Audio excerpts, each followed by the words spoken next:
सह्याद्री व्याघ्र प्रकल्पात सरदारचा दबदबा, राधानगरीच्या जंगलात नव्या वर वाघाचा वावर, रायबापेक्षाही बलाढ्य वाघांची संख्या झाली 9. सह्याद्री व्याघ्र प्रकल्पाअंतर्गत येणाऱ्या राधानगरीच्या जंगलात सरदार नावाने ओळखला जाणारा हा STRT-8 हा नवा नर वाघ गेल्या वर्षभरापासून वास्तव्यास असून त्याचा वावर वाढताना दिसतो आहे.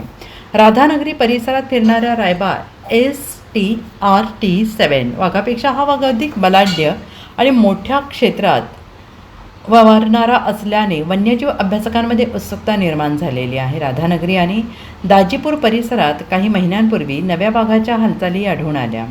अभ्यासानंतर हा वाघ रायबापेक्षा सुद्धा वेगळा आणि वयाने मोठा असल्याचं स्पष्ट झाले. त्यामुळे त्याचे STRT-8 असे नामकरण करून त्याला सरदार असे नाव देण्यात आले. साधारण 5 वर्षांचा असलेला हा वाघ इतर कोणत्याही डेटाबेसमध्ये नोंदलेला नसून तो प्रथमच राधानगरी अभयारण्यात आढळून आलेला आहे.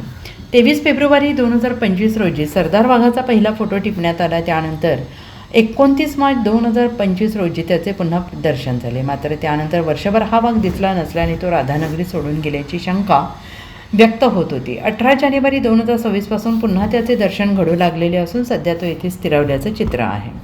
Bureau report SBN Marathi, Radhanagari.